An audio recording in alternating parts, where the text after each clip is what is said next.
P ദിവ്യ വീണ്ടും രംഗത്തെത്തിയിരിക്കുകയാണ്. ഇത്തവണ ഉന്നം വയ്ക്കുന്നത് ഗോവിന്ദനെയാണോ പി ശശിയാണോ ആരെയാണെന്നൊരു വ്യക്തതയില്ല. പക്ഷെ ഫേസ്ബുക്കിലൂടെ നല്ല ഒന്നാന്തരം മാസ് ഡയലോഗുമായാണ് എത്തിയിരിക്കുന്നത്.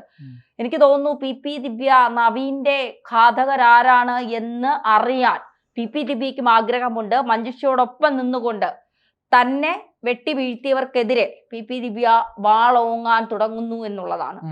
പി ദിവ്യയുടെ പോസ്റ്റ് നമുക്ക് വായിക്കുന്നതിന് മുൻപ് എന്ത് തോന്നുന്നു പി ദിവ്യയുടെ ഈ നീക്കത്തെ കുറിച്ച്?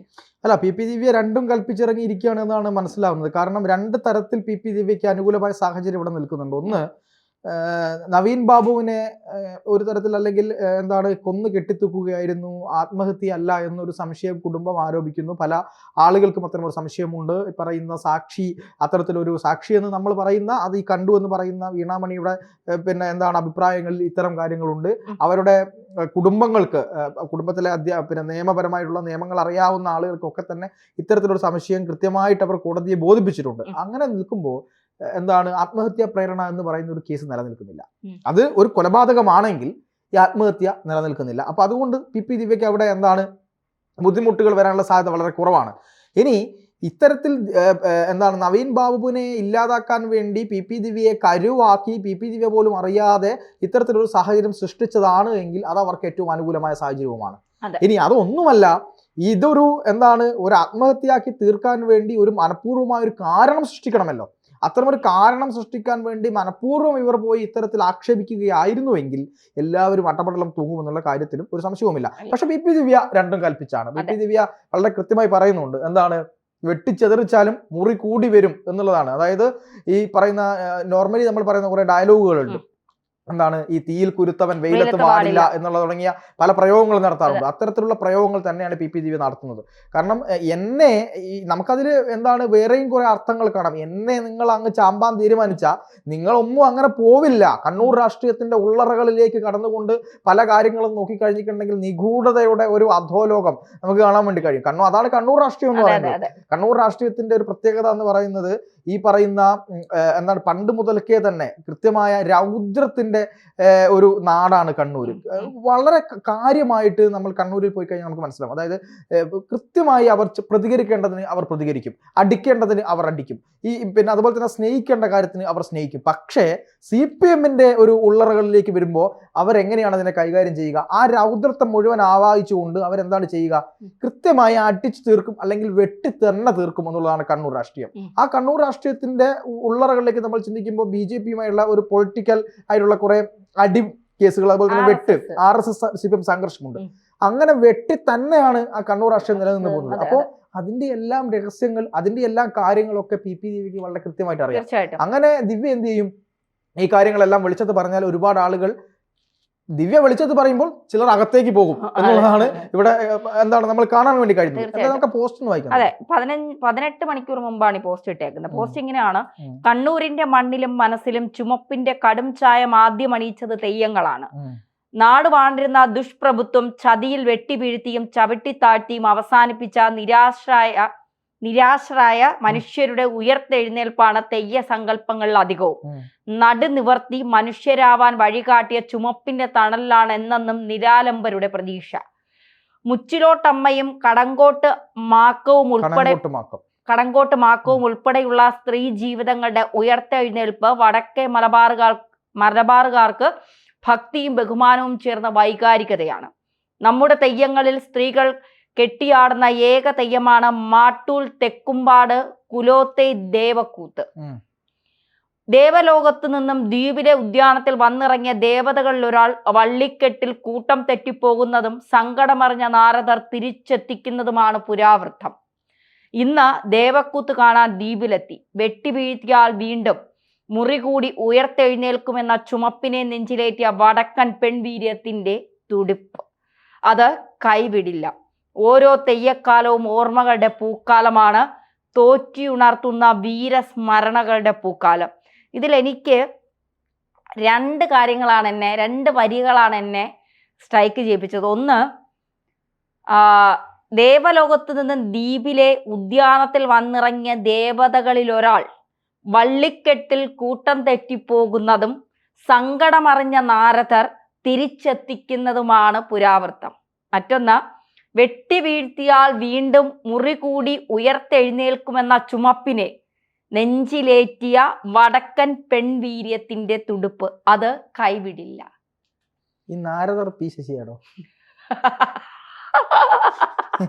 അല്ലെ, അല്ല, ഈ വരുന്ന ആരോപണങ്ങളൊക്കെ വെച്ച് നോക്കുമ്പോ ഈ പറയുന്ന അല്ല, എനിക്ക് തോന്നുന്നു ദേവലോകത്ത് നിന്ന് ദ്വീപില്, അതായത് ജയിലിലേക്ക് പോയപ്പോ ഒറ്റപ്പെട്ടു പോയി, ദ്വീപിൽ നിന്ന് ഒറ്റപ്പെട്ട് ജയിലിലേക്ക് പോയി, ആ വള്ളിക്കെട്ടിൽ കൂട്ടാൻ തെറ്റിപ്പോയി, ആ സങ്കടം അറിഞ്ഞപ്പോ ശശി പോയി രക്ഷിച്ചു, ബാക്കി എല്ലാരും കൈവിട്ടു. വെട്ടി വീഴ്ത്തിയാൽ വീണ്ടും മുറി കൂടി ഉയർത്തെഴുന്നേൽക്കുന്ന ചുവപ്പിനെ, അതായത് നിങ്ങളൊക്കെ എന്നെ വെട്ടി വീഴ്ത്തി മുന്നോട്ട് പൊക്കോളൂ, പക്ഷേ അതെല്ലാം മാറ്റിക്കൊണ്ട് അതിനെല്ലാം മറികടന്നുകൊണ്ട് ഞാൻ നിങ്ങൾക്ക് മേൽ കുതിച്ച് ഉയരുന്ന ഒരു സമയം വിദൂരമല്ല എന്നുള്ള താക്കീതും കറക്റ്റായിട്ട് CPM-ന്റെ നെഞ്ചത്താണ്.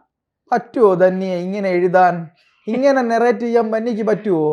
CPM-ന്റെ ഏതെങ്കിലും വനിതാ നേതാക്കന്മാർക്ക് പറ്റുമോ? ഞാൻ തന്നെ അല്ല, ഞാൻ ഈ ദിവ്യ ചേച്ചിയുടെ ഫാനായി. തീർച്ചയായിട്ടും ഇത്രയ്ക്ക് അടിപൊളിയായിട്ട് കൃത്യമായിട്ട് എഴുതി വെക്കുന്നുണ്ട്. പക്ഷെ എവിടെയാണ് ഇവർക്ക് തെറ്റിയതെന്ന് അറിയാമോ? അല്ല പാർത്ത, പറയാതെ പറയുന്നത് ചുമപ്പിന്റെ നെഞ്ചത്തിട്ടാണ്, അതായത് CPM-ന്റെ നെഞ്ചത്തിട്ടാണ് പറയാതെ പറഞ്ഞ് പോകുന്നത് എന്നുള്ളതാണ്.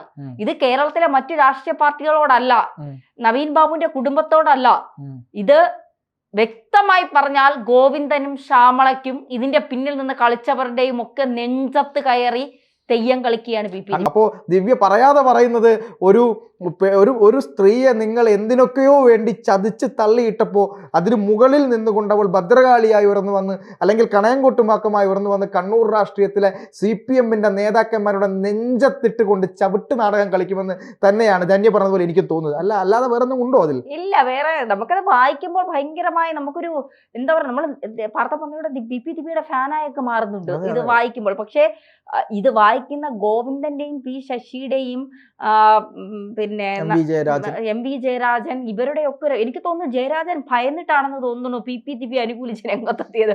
ദിവ്യ വാ തുറന്നാൽ എന്റെയൊക്കെ കാര്യത്തിൽ തീ. കാരണം ഇന്നലെ വീണാമണി പറഞ്ഞതുപോലെ ജയരാജൻ പോസ്റ്റ്മോർട്ടം നടക്കുന്ന പരിയാരം മെഡിക്കൽ കോളേജിൽ ഉണ്ടായിരുന്നു. നമ്മളല്ല പറയുന്നത്, വീണാമണിയാണ് പറയുന്നത്. അപ്പോ അത്തരം ആരോപണങ്ങളൊക്കെ CPM-ന് നേരെ വരുമ്പോൾ പിടിച്ചു നിൽക്കാൻ കഴിയാതെ പിന്നെ എന്താ CPM നെട്ടോട്ടം ഓടുമ്പോഴാണ് തെയ്യത്തിന്റെ രൂപത്തിൽ പിന്നെ തീയിൽ നിന്ന് ഉയർത്തെഴുന്നേറ്റ് വരുന്ന PP ദിവ്യ താണ്ഡവമാടുകയാണ് ഫേസ്ബുക്കിലൂടെ CPM-ന്റെ നെഞ്ചത്ത് കിടന്ന്. എന്താ പറയുക, PP ദിവ്യ ഒന്ന് അനുനയിപ്പിക്കാനായി പിന്നെ ജയിലിന്റെ മുന്നിലേക്ക് പോയ ശ്യാമളയൊക്കെ തീയിൽ കിടന്ന് വെന്ത് നീറുന്നത് നമ്മൾ കാണേണ്ടി വരുമോ എന്നുള്ളതാണ്. PP ദിവ്യ വാ തുറന്നാൽ സംഭവിക്കാൻ പോകുന്ന ചില കാര്യങ്ങളുണ്ട്. PP ദിവ്യക്ക് അറിയാവുന്ന കുറെ കാര്യങ്ങളുണ്ട്.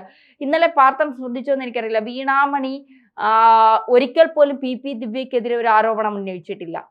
പറയുന്നത് മുഴുവൻ കണ്ണൂരിലെ ഏറ്റവും സ്വാധീനമുള്ള രാഷ്ട്രീയക്കാർക്കെതിരെയാണ്. കണ്ണൂരിലെ CPM നിങ്ങൾക്കറിയില്ല എന്നാണ് അവർ പറഞ്ഞത്. തീർച്ചയായിട്ടും കണ്ണൂരിലെ CPM-നെ കുറിച്ച് നമുക്കറിയില്ല. ഈ പറയുമ്പോൾ നമ്മുടെ പിന്നിൽ വല്ല ഇന്നോവേ വരുമോ എന്നുള്ളത് സത്യത്തിൽ എനിക്ക് ഭയമുണ്ട്.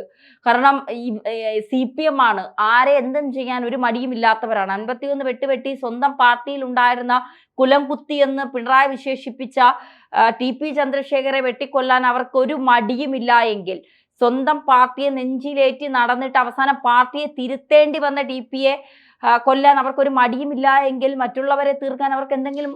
പക്ഷെ ഒരു കാര്യമുണ്ട് തന്നെ, ഞാനൊരു കാര്യം പറയട്ടെ. ഇനിയൊരു TP ചന്ദ്രശേഖരൻ കേരളത്തിന്റെ മണ്ണിൽ ആവർത്തിക്കുകയാണെങ്കിൽ ഇനി ഏതെങ്കിലും ഒരു മാധ്യമ പ്രവർത്തകനെയോ സാമൂഹ്യ പ്രവർത്തകയോ അല്ലെങ്കിൽ ഏതെങ്കിലും ഒരു സാധാരണക്കാരനെയോ CPM-ന്റെ എന്താണ് ഈ പറയുന്ന ഗുണ്ടാ രാഷ്ട്രീയത്തിനെതിരെ പ്രതികരിച്ചതിന് എതിരായിക്കൊണ്ട് അവർ വെട്ടി വീഴ്ത്തുകയാണെങ്കിൽ അതോടുകൂടി CPM-ന്റെ കഴുത്തിന്റെ മേലിൽ അല്ലെങ്കിൽ CPM എന്ന് പറയുന്ന വൻ വൃക്ഷത്തിന്റെ കടക്കൽ കത്തിവെക്കുന്ന അവസ്ഥയിലേക്ക് കേരളത്തിലെ ജനങ്ങൾ കൊണ്ടുപോകുന്ന കാര്യത്തിൽ സംശയം. പക്ഷെ വേറൊരു കാര്യമുണ്ട് വാർത്ത, അത്തരത്തിൽ വെട്ടിവീഴ്ത്താൻ അവർ നീങ്ങില്ല. കണ്ടില്ലേ നവീൻ ബാബുവിന്റെ വിഷയം? വീണാമണി ആരോപിക്കുന്നത് പോലെ അതൊരു കൊലപാതകമാണ് എങ്കിൽ എങ്ങനെയാണ് നവീൻ ബാബുവിനെ ആരും അറിയാതെ അവർ തീർത്തത്? കണ്ണൂരിൽ നടന്ന കൊലപാതകങ്ങളൊക്കെ നാച്ചുറൽ ഡെത്ത് ആക്കാൻ അവർക്ക് കഴിയുമെന്ന് വീണാമണി ഇന്നലെ ആരോപിച്ചതാണ്. കണ്ണൂരുകാരിയായ ഒരാളാണ് ഇന്നലെ വന്നിട്ട് നമ്മളോട് ആരോപിച്ചിരിക്കുന്നത്. അപ്പോ പഴയ രീതിയിൽ 51 61 വെട്ടിയാൽ ഇവർക്ക് കേരളത്തിൽ പോലും നിലനിൽപ്പില്ല എന്ന് ഇവർക്ക് തന്നെ നന്നായിട്ട് അറിയാം. അതുകൊണ്ട് ആളുകളെ ഇപ്പൊ ഈ രീതിയിലാണ് ഇവർ കൊല്ലുന്നത് എന്നുള്ളതാണ് വീണാമണിയുടെ ആരോപണം. അല്ല, നമ്മളിപ്പോ പറയുമ്പോൾ ഇത്തരത്തിലുള്ള ആരോപണങ്ങളൊക്കെ പറയുമ്പോൾ കേന്ദ്ര അന്വേഷണ ഏജൻസികളും മറ്റുള്ള ആളുകളൊക്കെ വളരെ ഗൗരവത്തോടെ ഇത് അന്വേഷിക്കേണ്ട കാര്യമൊക്കെയാണ്. പക്ഷെ എങ്കിൽ പോലും എന്താണ്, ഇത് വളരെ ഗുരുതരമായ ഒരു ആരോപണമാണ്. അത് നമ്മൾ അതിനെ ഓൺ ചെയ്യുന്നില്ല. മീൻസ് അവർ പറഞ്ഞ ആരോപണത്തെ നമ്മൾ പറയുന്നു എന്ന് മാത്രമേ ഉള്ളൂ. ഇത് തെളിയിക്കേണ്ടതും ഇത് അന്വേഷിക്കേണ്ടതും ഇവിടുത്തെ ഭരിക്കുന്ന സർക്കാരാണ്, അതുപോലെ തന്നെ കേന്ദ്ര ഗവൺമെന്റ് ആണ്, മറ്റ് അന്വേഷണ ഏജൻസികളൊക്കെയാണ്. തീർച്ചയായിട്ടും അവരത് അന്വേഷിച്ച് കണ്ടെത്തുമെന്നുള്ള പ്രതീക്ഷയൊന്നുമില്ല. പക്ഷെ എപ്പോഴെങ്കിലും സത്യം ഒരുപാട് കാലം ഒന്നും മൂടി വെക്കാൻ കഴിയില്ല, എപ്പോഴെങ്കിലും പുറത്തു വരുമായിരിക്കും. എന്തായാലും ദിവ്യ CPM-ന്റെ നെഞ്ചത്ത് താണ്ഡവം തുടങ്ങിയിട്ടുണ്ട്. സൂക്ഷിക്കുക CPM-കാരെ, പ്രത്യേകിച്ച് ഇതിന്റെ പിന്നിൽ പ്രവർത്തിച്ച ഉന്നതരായ നേതാക്കളെ. എന്തായാലും അവസാനമായ ഒരു കാര്യം കൂടി പറയാം. എത്രയോ നല്ല CPM-കാർ ഇപ്പോഴും ഈ തോന്നിവാസങ്ങൾക്കെതിരെ പ്രതികരിക്കുന്ന ആളുകളുണ്ട്, കൃത്യമായി ജനങ്ങൾക്കിടയിലേക്ക് ഇറങ്ങി പ്രവർത്തിക്കുന്ന ആളുകളുണ്ട്, ഒരുപാട് ആളുകൾ സഹായിക്കുന്ന ആളുകളുണ്ട്. അത്തരക്കാരെ പോലും മോശമാക്കുന്ന ഒരു പ്രവണതയാണ് ഇപ്പോൾ നടന്നുകൊണ്ടിരിക്കുന്നത്.